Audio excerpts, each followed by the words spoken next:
Hari ini kita melihat bagaimana sidang pertama berdoa. Mereka juga menghadapi persoalan. Mereka juga diancam. Mereka juga mengalami aniaya. Tapi mereka juga berkemenangan. Mereka berkemenangan dan dibentuk oleh Tuhan, saudara. Demikian sidang akhir zaman juga harus berkemenangan. Amin, saudara. Tuhan mau memberkati kita semua. Amin. Sidang pertama adalah sidang yang berkemenangan. Sidang pertama, sidang yang berkembang dengan cepat. Sidang pertama mengalahkan dunia ini. Sidang pertama, sidang yang berkuasa. Doa mereka berkuasa, pelayanan mereka berkuasa, berita mereka berkuasa. Ini sidang yang pertama. Beritanya sama saja, berita-berita tentang Yesus. Maka sidang akhir zaman juga harus berkuasa. Sidang yang pertama, banyak tanda ajaib, tanda mujizat. Biarlah tanda ajaib, tanda mujizat jadi dalam segenap kebaktian kita. Amin. Bahkan pada hari ini juga biarlah tanda ajaib, tanda mujizat berlangsung di tengah-tengah kita. Amin, saudara. Karena Tuhan yang kita sembah, Tuhan yang tidak berubah. Tapi jangan lupa sidang yang pertama, sidang yang berdoa. Banyak berdoa. Sidang yang pertama tidak jemu-jemu berdoa. Sidang yang pertama tiap-tiap hari berdoa. Mereka menyangka diri mereka berdoa. Mereka suka berdoa. Dan Tuhan menghendaki sidang pada akhir zaman lebih daripada sidang pertama. Bukan hanya sama seperti sidang pertama. Kalau sama seperti sidang pertama juga sudah cukup hebat, sudah cukup luar biasa. Tapi firman Tuhan Hagai pasal 2 berkata, kemuliaan rumah yang kemudian lebih besar daripada kemuliaan rumah yang semula. Kemuliaan rumah Tuhan yang kemudian, yaitu gereja Tuhan yang kemudian, gereja akhir zaman, lebih mulia daripada gereja yang mula-mula. Karena gereja akhir zaman ialah gereja yang akan diangkat oleh Tuhan. Cintalah yang akan diangkat oleh Tuhan pada akhir zaman ini. Amin, saudara. Tuhan Yesus akan datang segera. Dia bisa datang tiap-tiap saat. Jangan kompromi lagi. Tinggalkan semua dosa. Tuhan yang mengangkat sidang yang suci. Tinggalkan semua dosa. Jangan kompromi-kompromi dengan kegelapan. Jangan terikat-terikat lagi dengan adat-adat kegelapan. Adat yang baik, etika yang baik, adab yang baik silakan pakai.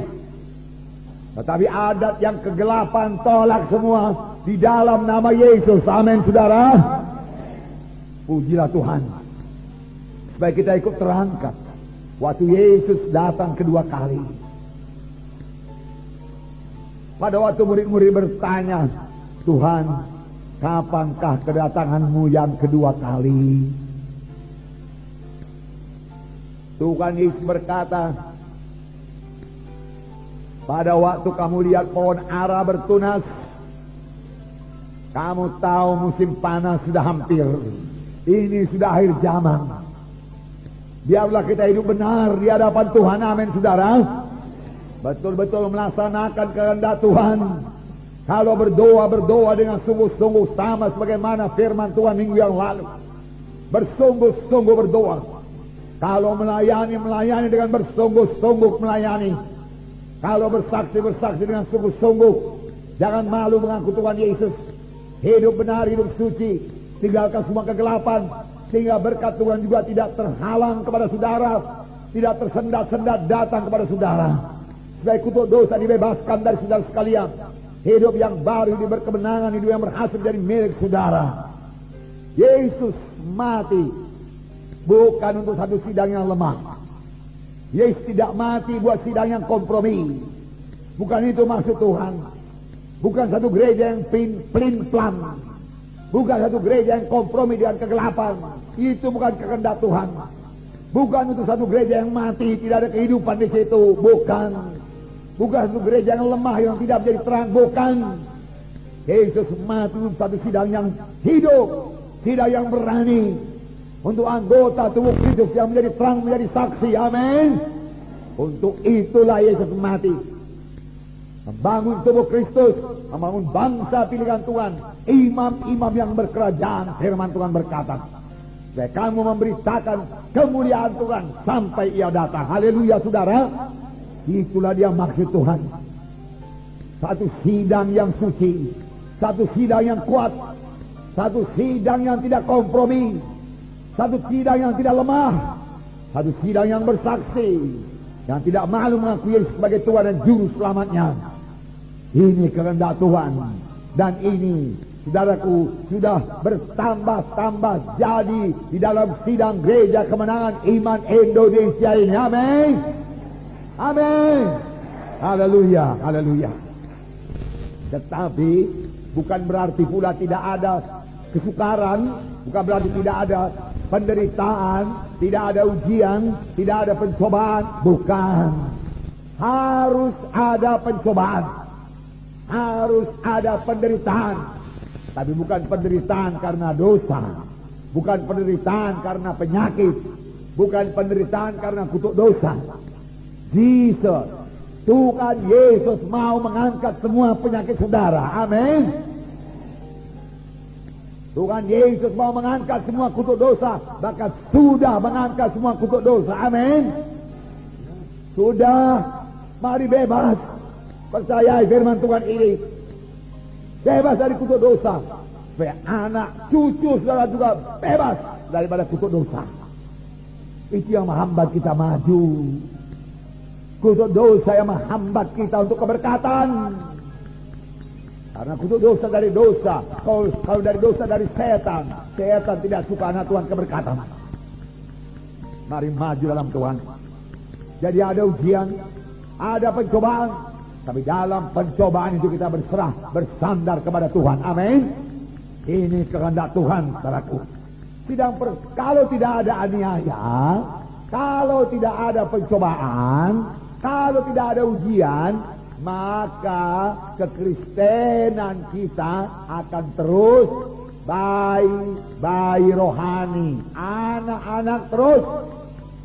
Bagaimana supaya dewasa? Ada ujian, ada aniaya, tapi kita tetap dalam Roh Kudus, tetap percaya pada kuasa Tuhan, tetap dalam Roh. Amin, saudara. Ya. Itu membuat kita dewasa.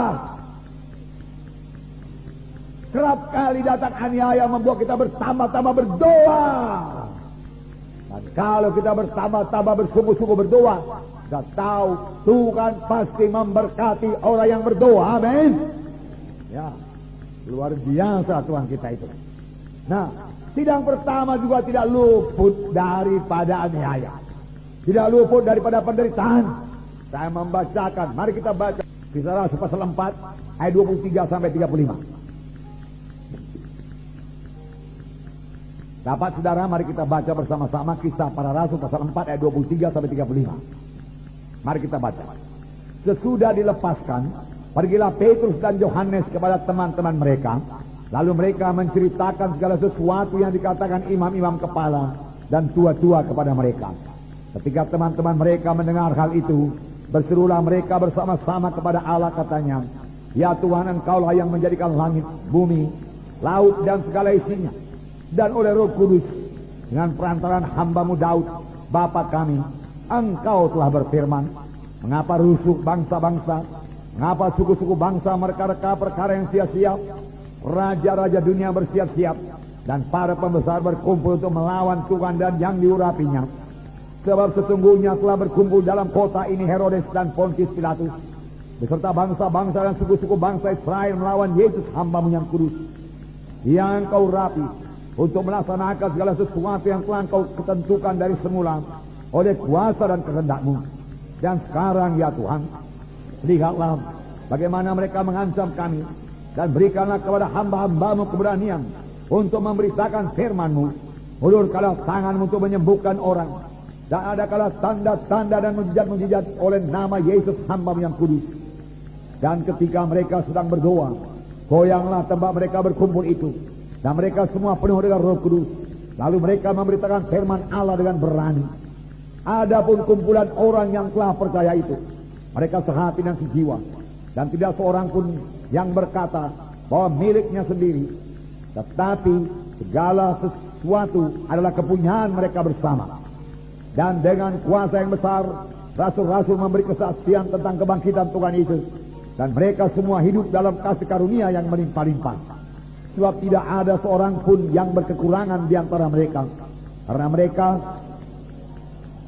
atau rumah menjual kepunyaannya itu, dan hasil penjualan itu mereka bawa dan mereka letakkan di bawah kaki rasul-rasul, lalu dibagi-bagikan kepada setiap orang sesuai dengan keperluannya.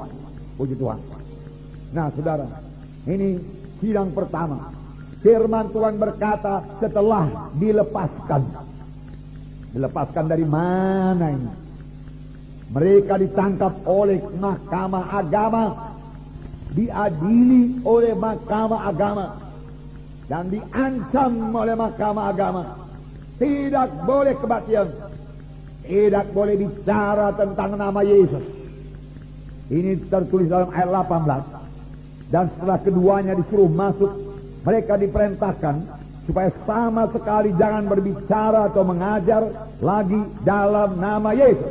Wah, sidang yang baru bangkit dikatakan jangan bicara dalam nama Yesus, jangan beritakan nama Yesus. Jadi apalagi yang diberitakan kalau begitu? Hanya Yesus jalan ke sorga. Amin saudara.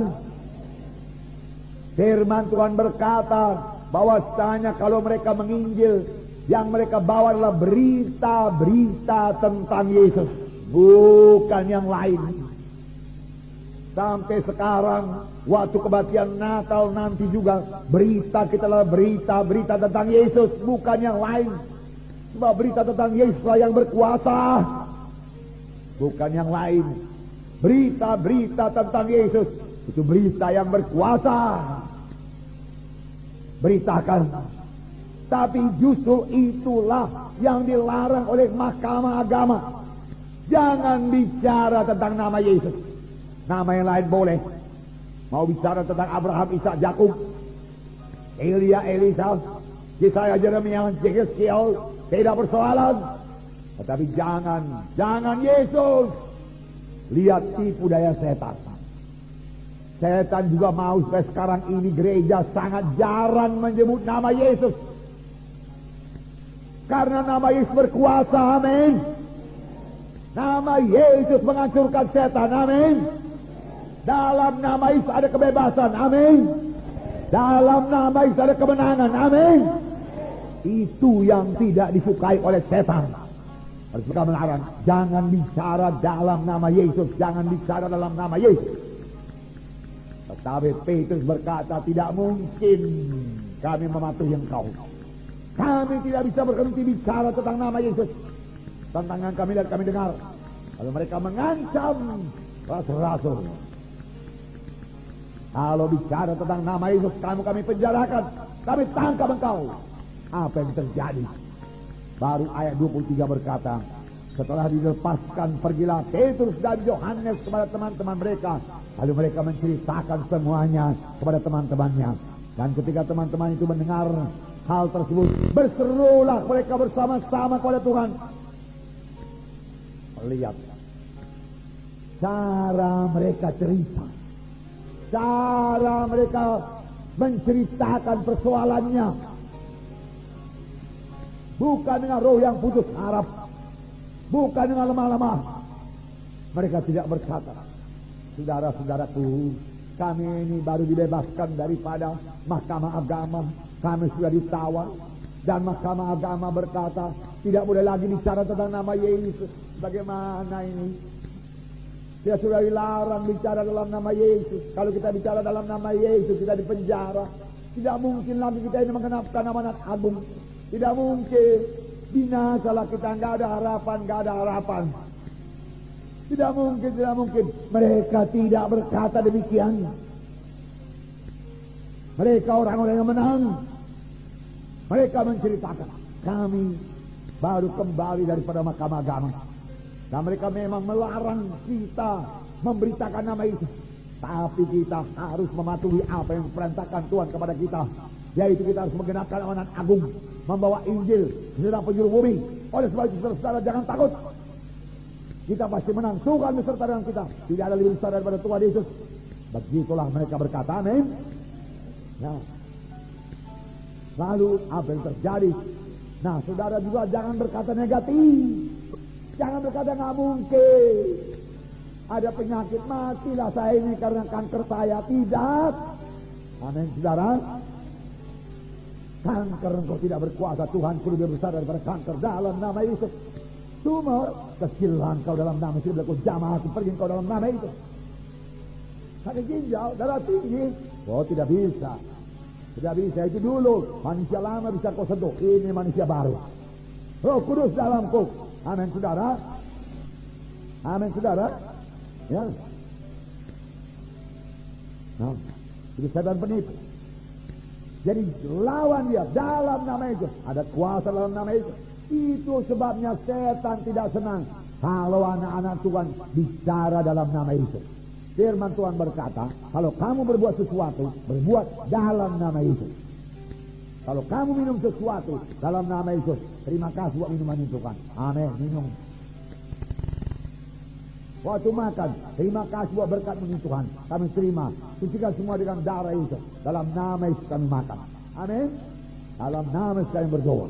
Selalu dalam nama Yesus. Mahkamah agama yang berkata, jangan bicara dalam nama Yesus.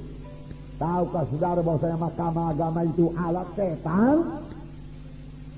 Melarang bicara dalam nama Yesus. Betul, saudaraku? Betul? Betul?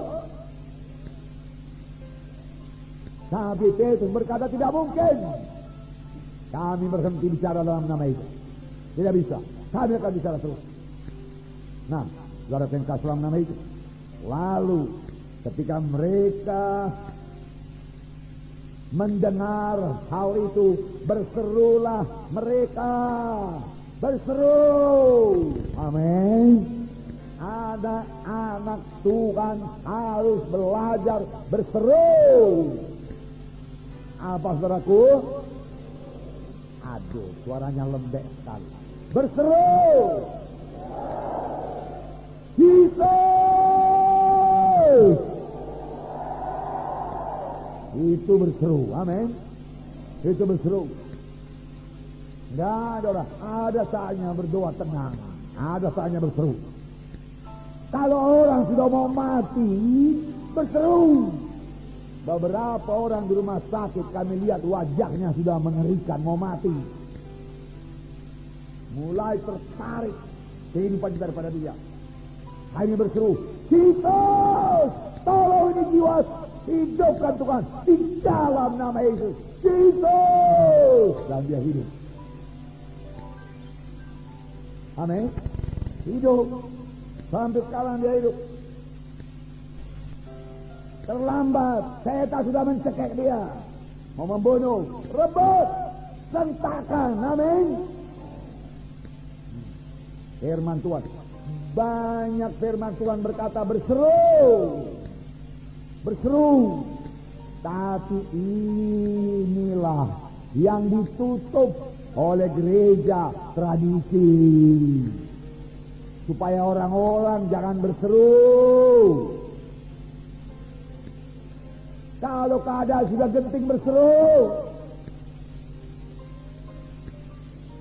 Kalau ada yang sudah hanyut, dia tidak berkata, saudaraku yang kekasih, kalau ada waktumu tolonglah saya hanyut mau mati. Hanyut mau mati. Enggak ada itu. Tolong! Kan begitu? Di sini dikatakan mereka berseru. Dan firman Tuhan buku Yeremia berkata, berserulah olehmu kepadaku, maka aku akan memberitahu kepadamu perkara-perkara besar yang tidak kau ketahui. Kuncinya apa? Berseru. Jangan lumpuh. diikat oleh roh tradisi. Saudara sudah bebas daripadanya. Amin. Amin. Haleluya. Perlu begitu di gereja. Perlu bersorak. Ada bersorak enggak tertulis dalam gereja? Ada bersorak tertulis dalam Alkitab? Ada. Efesus pasal 5. Efesus pasal 5. Menyanyi dan bersoraklah. Ayat berapa? Ayat 19. Dan berkata-katalah seorang kepada yang lain dalam mazmur, hidup puji-pujian dan nyanyian rohani, bernyanyi dan bersoraklah bagi Tuhan dengan segenap hati. Jadi menyanyi pun dengan segenap hati, bersorak juga dengan segenap hati. Haleluya. Amin. Itu bersorak dengan segenap hati. Masa kan lebih menang orang yang nonton sepak bola, lebih gembira orang yang nonton sepak bola daripada anak-anak Tuhan di gereja bertemu dengan Tuhan? Kenapa nggak bisa bersorak? Orang di stadion Teladan bersorak. Masa kan anak Tuhan kurang gembira? Yang sudah bebas dari dosa dan kutuk dosa, kita lebih lagi. Amin. Haleluya.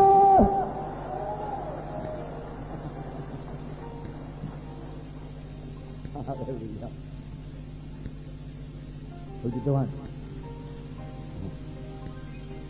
Hari Jumat yang lalu saya menghadiri satu gereja tradisi. Saya nggak tahu apakah dia punya mic atau tidak, karena saya nggak muat lagi di dalam. Gerejanya kira-kira 500 orang lah. Lalu saya di samping, nggak di muka pintu besar di samping. Nggak tahu saya apa yang terjadi di dalam, nggak kedengaran. Kalau ada kor pun nggak pakai musik, saudara. Nyanyi pun saya rasa nggak pakai musik, saudara. Aduh, saudara. Jadi saya nggak tahu apa yang kejadian. Di dalam juga nggak bersemangat. Saya pikir-pikir syukur saya ada di luar. Jadi saya di luar, saudaraku, hanya boleh cerita-cerita di luar, saudara. Di sini kalau saya khotbah jangan cerita, saudaraku. Amin.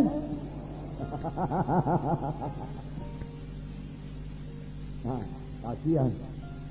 Tidak ada musik. Kenapa? Karena katanya duniawi.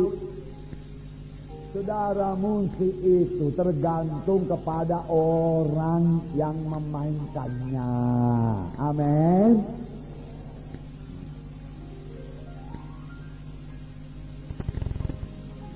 Asal jangan musik-musik yang kegelapan pula, yang sudah disiram-siram darah, dipotong ayam di situ, jangan. Itu sudah musik kegelapan namanya. Saudara, kalau yang bersih-bersih itu saudara silakan. Nggak ada disembah-sembah, silakan. Saudara silakan. Sebab dalam 2 Tawarik 5 ayat 13-14 saya bacakan pada saudara. 2 Tawarik 5 musik dipakai. 13. Lalu para peniup nafiri, para penyanyi itu serentak memperdengarkan paduan suaranya untuk menyanyikan puji-pujian dan syukur kepada Tuhan. Mereka menyaringkan suara dengan nafiri, seracap dan alat-alat musik sambil memuji Tuhan dengan ucapan, sebab Ia baik, bahwasanya untuk selama-lamanya kasih setianya. Pada ketika itu rumah itu, yakni rumah Tuhan, dipenuhi awan, sehingga imam-imam itu tidak tahan berdiri untuk menyelenggarakan kebaktian. Oleh karena awan itu, sebab kemuliaan Tuhan memenuhi rumah. Para peniup nafiri, para pemain seracap, alat-alat musik memuji Tuhan dengan ucapan, dengan nyanyian, sebab Ia baik, bahwa untuk selama-lamanya kasih setianya. Sebab Ia baik, bahwasanya untuk selama-lamanya kasih setianya. Musik dimainkan, seracap dimainkan, saudaraku. Nafiri ditiup, Dan tiba-tiba Roh Kudus turun dan semua mereka tergeletak. Amin. Yang dikatakan imam-imam tidak sanggup berdiri. Semua tergeletak. Kuasa Tuhan turun. Bebaskan diri saudara dari ikatan-ikatan gereja tradisi. Amin. Kebiasaan tradisi bebaskan. Bebaskan. Jangan coba-coba bawa celebration ke gereja, gereja tradisi. Kedagingan katanya nanti. Main samba pula dia di gereja katanya. Padahal selagi Daud menari-nari di muka Tuhan. Amin. Mazmur 149. Mazmur 149.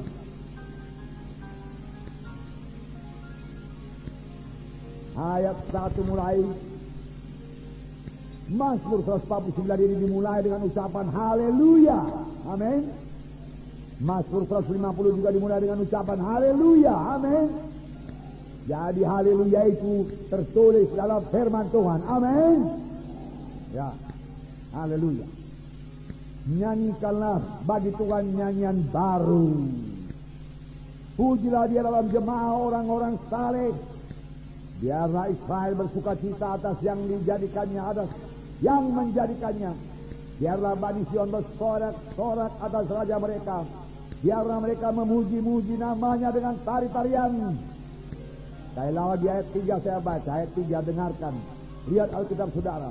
Biarlah mereka memuji namanya dengan tari-tarian. Biarlah mereka bermazmur kepadanya dengan rebana dan kecapi. Amin. Puji Tuhan dengan tari-tarian. Kalau nggak pandai menari, Roh Tuhan mengajak saudara menari, menari saja. Nah, tutup pintu kamar. Haleluya Tuhan. Oh, puji namamu Tuhan. Besarlah Engkau Tuhan. Haleluya. Puji namamu Tuhan. Haleluya. Haleluya. Haleluya. Haleluya. Haleluya. Amin.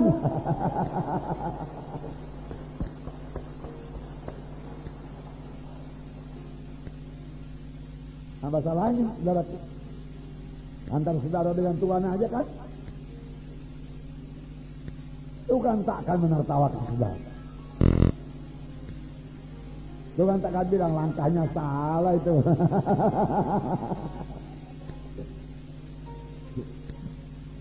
Puji Tuhan. Kalau nggak pandai merebana nggak apa-apa. Merebana dan tari-tarian. Biarlah mereka bermazmur kepadanya dengan rebana dan kecapi. Puji Tuhan, Tuhan membukakan rahasia firman-Nya kepada kita. Tuhan pulihkan dalam sidang kita ini. Hargakan itu saudaraku. Amin. Kita semua dapat berkat. Nah, demikian halnya dengan berseru. Berseru. Nama Yesus begitu berkuasa.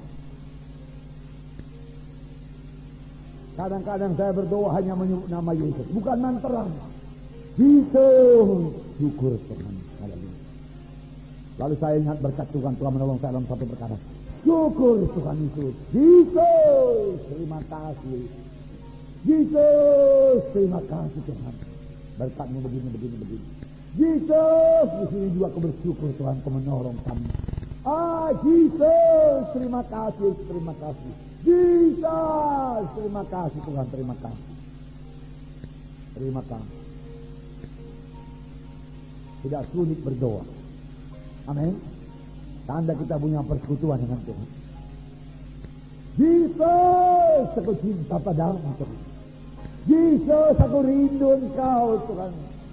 Tuhan Yesus, aku mau memuji Engkau, aku mau bersekutu denganmu saja Tuhan. Tidak ada permintaanku Tuhan. Tapi aku mau berkata-kata dengan Engkau. Oh Yesus, aku cinta padamu Yesus. Amin. Dan saudara boleh tahu-tahu sudah setengah jam berlalu.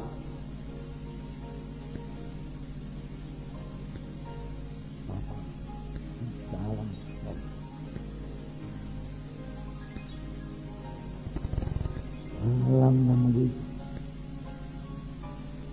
tolong anak ini Tuhan. Roh penghalang dalam nama Yesus pergi. Kalau nggak bisa berdoa dia mereka. Padahal sebenarnya dia berseru saja, Tuhan Yesus, aku datang di hadirat-Mu Tuhan. Aku datang ke hadirat-Mu, membawa pujian. Besarlah Engkau Tuhan. Hebat Engkau Tuhan, gak ada yang seperti Engkau Tuhan. Aku banggakan Engkau Tuhan. Haleluya. Mudah berdoa bukan? Doa sidang pertama. Apa katanya rupanya? Dalam doanya itu sudah ada persoalan, sudah diancam. Apakah katanya? Dalam Kisah 4 tadi dikatakan, berserulah mereka bersama-sama kepada Tuhan. Katanya, ya Tuhan, Engkaulah yang menjadikan langit dan bumi dan laut dan segala isinya. Dia masih memuji Tuhan. Amin. Minggu yang lalu kita melihat firman Tuhan, seorang perempuan Kanani berdoa kepada Tuhan dan tidak dijawab Tuhan. Tetapi apa diperbuat perempuan itu, dia tidak menyerah. Firman Tuhan kita baca minggu yang lalu, maka perempuan itu mendekat kepada Yesus dan menyembah Yesus. Amin. Dia menyembah Yesus. Dan Yesus mulai menjawab. Kapan kita mulai menyembah Yesus, memuji Tuhan, membesarkan Tuhan, Tuhan mulai mendengar doa kita dan menjawab doa kita. Amin. Haleluya. Doa mereka doa yang menang. Mereka tidak berdoa, Tuhan lihatlah semuanya ini Tuhan, gak ada harapan lagi Tuhan, matilah kami sekali ini Tuhan. Dari larang kami bicara dalam nama Yesus. Mereka yang punya kekuasaan Tuhan, kami ini gak apa-apa Tuhan, belalang-belalang kami ini Tuhan. Tuhan matilah kami sekali ini. Enggak demikian. Amin. Tidak demikian. Nah, mereka berdoa dengan berkemenangan. Mereka berseru, Tuhan, dia katakan, Engkaulah Tuhan yang menciptakan langit, bumi dan laut dan segala isinya. Wah, luar biasa. Tuhan, Engkau Tuhan yang besar, Engkau bisa menyelesaikan persoalan ini. Engkau bisa menyelesaikan persoalan ini. Engkau bisa menyembuhkan saya. Pada waktu saudara berdoa, percayakah saudara bahwasanya Tuhan Yesus sanggup menolong saudara? Apapun penyakit saudara, apapun persoalan saudara, percayakah saudara Tuhan bisa menyelesaikannya? Itulah yang akan jadi. Amin. Haleluya. Mereka juga demikian saudara. Apalagi mereka berdoa bersehati semuanya. Entah berapa banyak saya tidak tahu. Karena pada waktu ini yang sudah selamat barangkali sudah 10.000 orang. Karena 3.000 orang pada hari Pentakosta. Dan 3.000 orang ini memberi diri mereka dibaptis. Mereka memberi diri dibaptis 3.000. Nanti sore ada baptisan air. Beri diri saudara dibaptis. Bebas daripada ikatan-ikatan. Bebas daripada manusia lama. Saudara lihat berita iman saudara nanti saja dibaca, saya ceritakan kepada saudara. Ada seorang di situ yang putus sekolah. Dia tidak bisa membiayai studinya lagi. Lalu dia mulai menjadi anak nakal, turun ke jalanan, ikut-ikut judi, SD dan lain sebagainya. Tetapi semoga dia mendengarkan Injil Tuhan. Terus ikut kebaktian KKS, training. dan memberi diri dibaptis, dan dia bersaksi sudah dibaptis, maka saya bebas dari judi, bebas dari kemalasan, timbul semangat saya berani masuk sekolah, walau orang tua saya tidak sanggup membiayai, saya tarik beca, dia katakan. Dan saya memberikan persepuluhan saya, dia katakan. Berapalah persepuluhan tukang becak, penarik becak. Tapi persepuluhan tak persepuluhan. Persepuluhan satu orang jumlahnya Rp2.000 satu minggu. Persepuluhan orang lain jumlahnya 200.000 satu minggu. Tapi di hadapan Tuhan yang 2.000 dan 200.000 itu sama-sama saja nilainya, karena sama-sama persepuluhan. Persepuluhan tetap persepuluhan. Kita katakanlah persepuluhan saya 50.000 satu minggu, persepuluhan saudara 5.000. Harganya, berkatnya di hadapan Tuhan sama saja, karena sama-sama persepuluhan. Bahkan kalau saya berikan 40.000 dan saudara berikan 5.000, karena memang persepuluhan saudara 5.000, padahal seharusnya persepuluhan saya 50.000, tapi saya hanya memberikan 40.000, maka saya tidak akan diberkati Tuhan. Saudara yang diberkati Tuhan, amin. Karena saudara sudah mengenakan persepuluhan, sedangkan saya belum. Walau jumlahnya lebih banyak, begitulah adilnya Tuhan, amin. Dan ceritanya itu berkata dia berikan persepuluhan, dia dapat beasiswa, dia menyelesaikan studinya, kemudian dia masuk surat kitab rema, karena dia kepingin orang lain juga dapat pertolongan. Apakah yang lebih indah daripada menolong orang lain, saudaraku? Hidup saya sangatlah bahagianya, sangat bahagia. Memang saya bahagia dengan istri yang diberikan Tuhan kepada saya, dengan anak-anak yang diberikan Tuhan kepada saya. Puji Tuhan, saya bersyukur kepada Tuhan. Saudara, tapi tahukah saudara apa yang membuat saya bahagia? Banyak jiwa-jiwa berubah hidupnya dalam pelayanan saya. Banyak jiwa-jiwa selamat dalam pelayanan saya, amin saudara. Walaupun saya menanggung banyak aniaya, banyak catat, banyak fitnah, luar biasa banyaknya, apalagi dalam permulaan sidang ini. Luar biasa.